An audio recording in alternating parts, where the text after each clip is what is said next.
Kasus kriminal umumnya kerap terjadi di sekitar lingkungan masyarakat.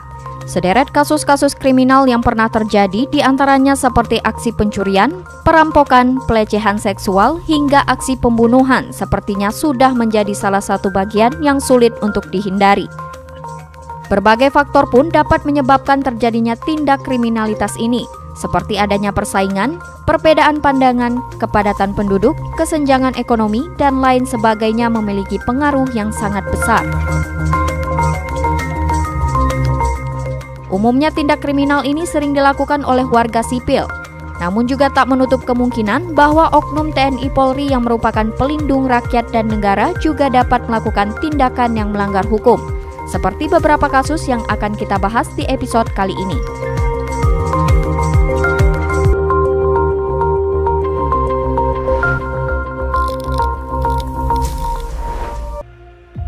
Kasus penembakan Brigadir J.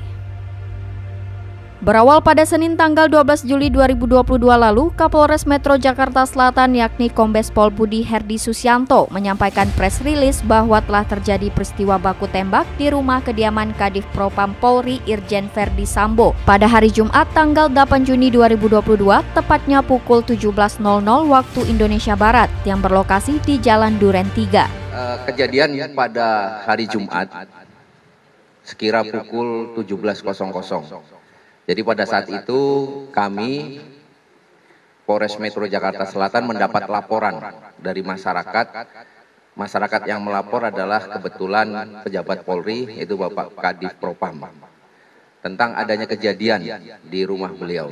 Atas laporan tersebut kemudian kami Kasat Reskrim memimpin tim untuk melakukan pengecekan TKP dan melakukan olah TKP.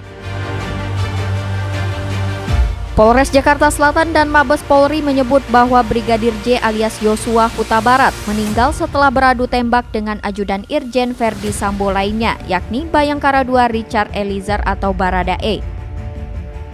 Dengan temuan barang bukti berupa senjata maupun selongsong serta proyektil peluru dan dilengkapi dengan keterangan saksi, Kapolres Jakarta Selatan menyatakan bahwa Brigadir J lah yang menembak lebih dulu ke arah Baradae.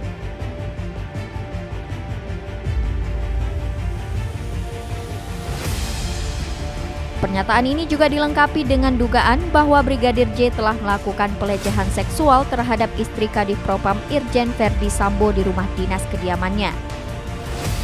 Dikutip dari media Kompas.com, Karopenmas Divisi Humas Polri Brigjen Ahmad Ramadan dalam pernyataan resminya mengatakan bahwa Brigadir J hendak masuk ke rumah dinas Irjen Verdi Sambo.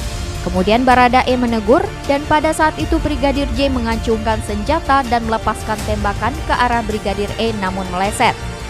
Kemudian Baradae membalas tembakan dari Brigadir J tersebut hingga pada akhirnya Brigadir J meninggal dunia. Peristiwa singkatnya seperti ini. Saat itu saudara Brigadir J berada atau memasuki rumah, rumah salah satu pejabat Polri di perumahan dinas Duren 3. Kemudian ada anggota lain atas nama Barada E menegur, ya. Dan saat itu yang bersangkutan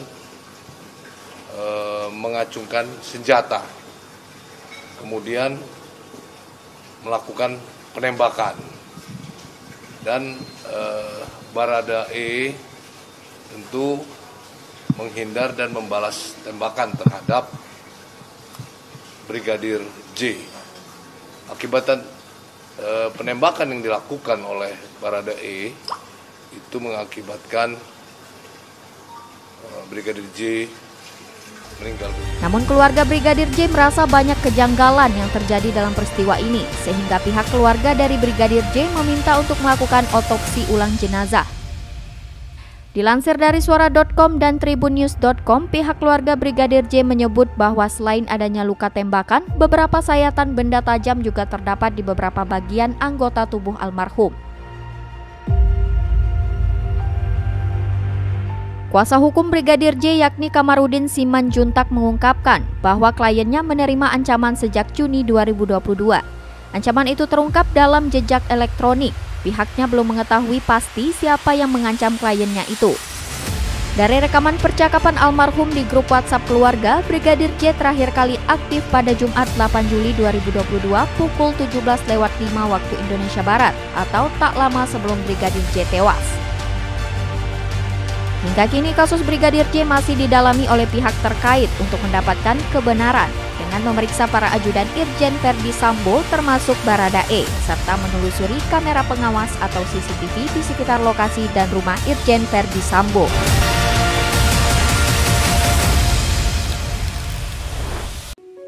Kasus penembakan istri TNI Kopda Muslimin. Kejadian naas tersebut terjadi pada Senin tanggal 18 Juli 2022 lalu. Diketahui bahwa istri dari anggota TNI yakni Kopda Muslimin yang berinisial R ditembak oleh orang tak dikenal atau OTK di depan rumahnya, tepatnya di Jalan Cemara, Tembalang, Semarang, Jawa Tengah, usai menjemput anaknya pulang sekolah. Peristiwa penembakan itu terekam oleh kamera CCTV. Dalam video tersebut terlihat orang yang tak dikenal tiba-tiba saja menembak R saat hendak masuk ke dalam rumah. Lantas korban mencoba memukul pelaku dengan menggunakan tas sekolah milik anaknya dan langsung memeluk anaknya sambil menggiring masuk ke dalam rumah. Akibat dari insiden itu, korban mengalami luka tembak di bagian perut dan harus menjalani perawatan di RSU Hermina Banyumanik, Kota Semarang. Tak butuh waktu lama, dalam waktu 1 pekan polisi langsung berhasil mengungkap kasus penembakan tersebut. Kapolda Jawa Tengah Irjen Ahmad Lutfi mengungkap kronologi penembakan istri TNI di Semarang, Jawa Tengah ini yang didalangi oleh suami korban sendiri yakni Kopda Muslimin. Polisi menyebut bahwa motif pembunuhan tersebut dilatar belakangi karena cinta segitiga.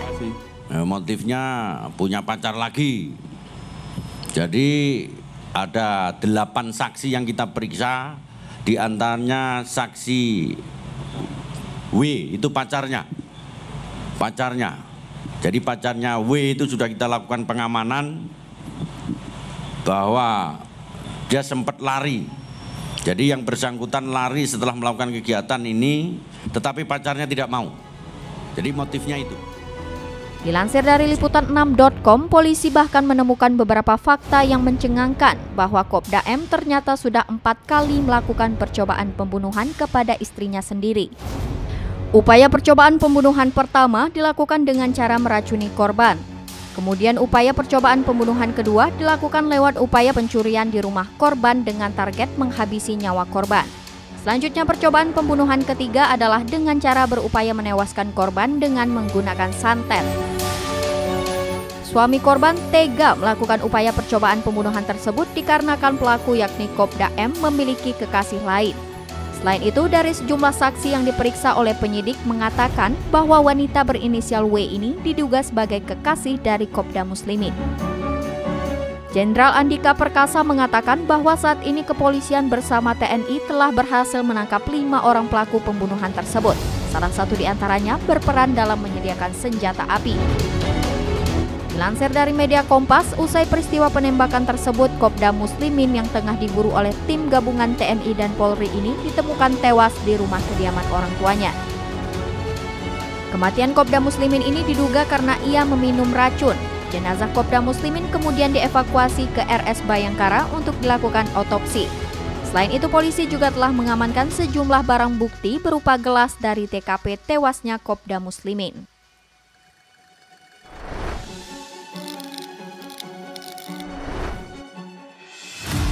Kasus penembakan pegawai Dishub oleh oknum polisi. Dilansir dari berita CNN Indonesia, Polrestabes Makassar berhasil menangkap 5 orang pelaku pembunuhan pegawai Dinas Perhubungan Kota Makassar, yakni Najamuddin Sewang. Kelima pelaku telah ditetapkan sebagai tersangka yang berinisial SU, CA, AS, dan SA, serta otak dari pelaku utama pembunuhan yaitu Kepala Satpol PP Kota Makassar yang bernama Muhammad Iqbal Asnan. Kabid Humas Polda Sulawesi Selatan Kombes Komang Suartana juga membenarkan bahwa 2 dari 5 pelaku tersebut merupakan anggota kepolisian. Diketahui motif dari kasus pembunuhan tersebut terjadi lantaran asmara cinta segitiga yang terjalin antara Iqbal, korban, dan juga seorang wanita berinisial R. Atau dimotivasi oleh asmara. Dari situ kita kembangkan, ternyata terkonstruksi. Perkara ini rupanya sudah direncanakan dari tahun 2020. Najamuddin Sewang tewas ditembak saat tengah melintas di pertigaan Jalan Danau Tanjung Bunga dan Jalan Manunggal 22 Tamalat, Makassar pada Minggu 3 April 2022 lalu. Tersangka nekat merencanakan pembunuhan tersebut lantaran sakit hati dengan korban yang menjalin hubungan asmara dengan istri sirinya yakni R yang merupakan pegawai Dishub Makassar. Selain dibantu oleh oknum Brimob, Iqbal juga dibantu oleh 2 oknum pegawai Pemkot Makassar lainnya untuk melakukan aksi pembunuhan. Polisi mengatakan bahwa pistol tersebut awalnya dipinjam oleh tersangka SL yang merupakan rekan CA di Brimob Polda Sulawesi Selatan. CA disebut-sebut sudah lama membeli pistol ilegal itu secara online. Peran CA tak hanya sebatas sebagai pemilik pistol saja, namun ia diduga sudah mengetahui bahwa pistolnya yang dipinjam SL akan digunakan untuk menembak mati korban. Akibatnya CA juga dianggap berperan dalam membantu terjadinya pembunuhan. Selain itu, oknum Brimob berinisial SL yang berperan sebagai eksekutor ini juga menerima uang tanda terima kasih dari pelaku, yakni Iqbal, sebesar 85 juta rupiah atas aksi pembunuhan yang ia lakukan. Dari tribunnews.com, dalam press rilisnya Kapolrestabes Makassar yakni Kombes Budi Haryanto memastikan bahwa oknum polisi yang terlibat akan diproses secara hukum. Tak hanya sanksi pidana saja, oknum polisi tersebut juga akan mendapatkan sanksi etik yang lebih berat. Kelima pelaku tersebut kini dijerat pasal pembunuhan berencana dengan ancaman hukuman penjara seumur hidup.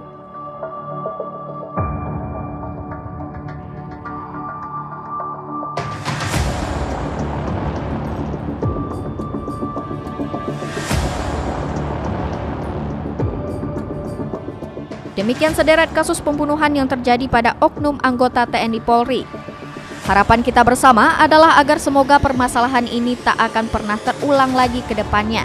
Dan kepada pihak petinggi TNI Polri diharapkan secara internal dapat menghadapi permasalahan ini dengan menindak tegas serta membina para oknum TNI dan polisi yang melakukan tindakan tak terpuji yang dapat mencoreng citra institusi.